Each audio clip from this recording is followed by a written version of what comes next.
Good morning, students.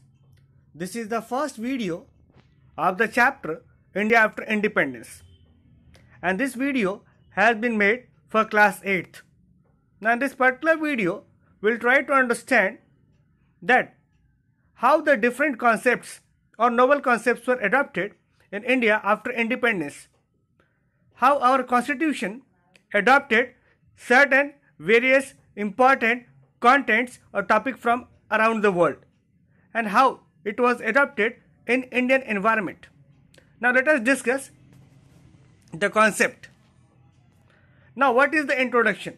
On 26th of January 1950, the Constitution of Independent India came into force and India became a democratic republic. Dr. Rajendra Prasad was elected the first president and Dr. Sarvepalli Radhakrishnan the first vice president of India. Similarly, after that, the first elections to the legislature was held in 1952. The Congress won a majority at the center and Jawaharlal Nehru was elected India's first prime minister. So here we need to understand that the constitution was adopted, the constitution was made, and after that various institutions were also made as per the recommendation of the constitution. So this is how the constitution was adopted, and this is how a new India emerged on the political front. Now let us discuss what were the noble concepts. So when India was declared a democratic country, certain elements were absorbed, certain elements were included. So what were those elements? Let us discuss one by one. The first one was universal adult franchise, second was secularism, third was equality before law, fourth was towards social equality, fifth was towards division of power between the center and the states, and the last one was official languages. So apart from these, many other elements were also included, but in our syllabus it has been contained only. So we need to understand what was the universal adult franchise, what was the secularism, how the equality before law was adopted in Indian constitution, similarly how the social equality was established, and further we need to understand, we will discuss how the division was made, the division of power was made between the center and the states, and at last how India adopted the official language, whether Hindi or English or any other language is declared as the official language or not. So we will discuss all these under the Indian democracy.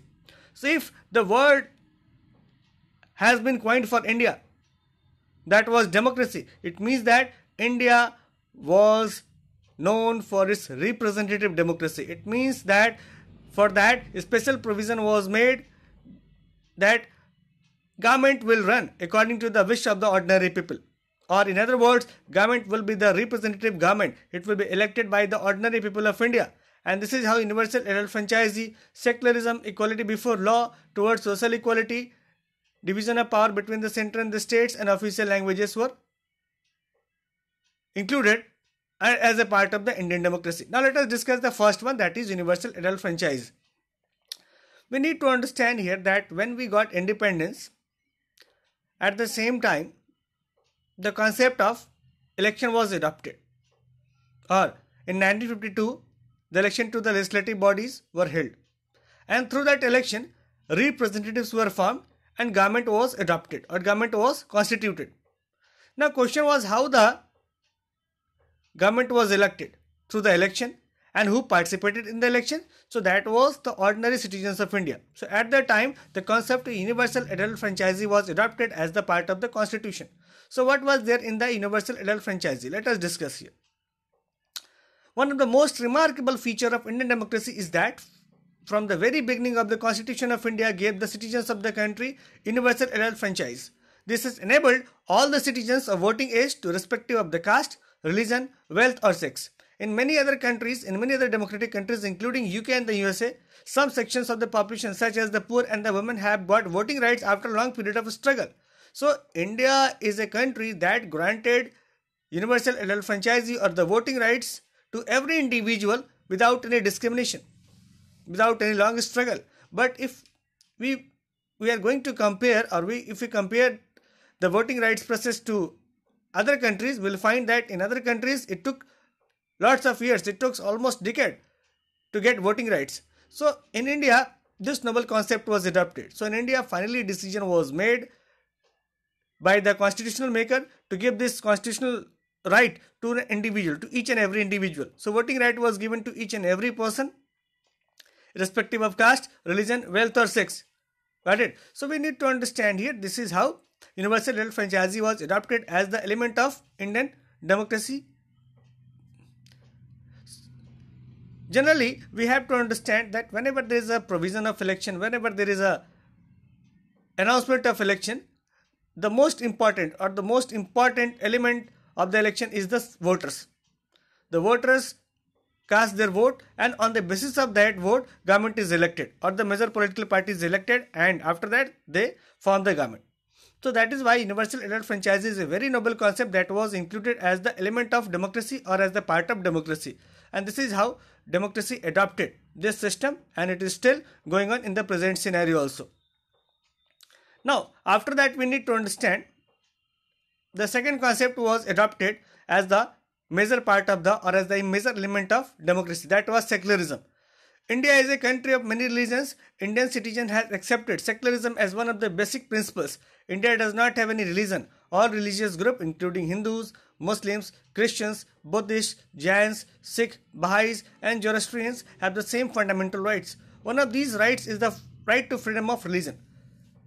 In our country, multi-religious communities are there. They are adopting, they are following, they are preaching their own religion of their choice. Here no discrimination is there from the government side. So government is very neutral towards the religious or towards the religion, because we adopted the secular principle through our constitution, and that is why India was declared as a secular country, and it is not having any official religion. Like in Pakistan, Islam is there. In Sri Lanka, Buddhism is there. In Nepal, Hinduism is there.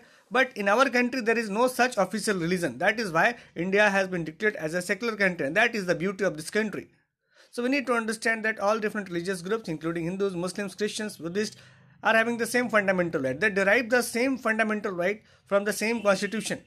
And already under the basic fundamental principles, some special rights has been granted to the minorities or the minority religious groups, and they are enjoying it under the freedom of religion under various articles. So we need to understand here secularism is another factor that was adopted. The question may arise why this particular secularism concept was adopted.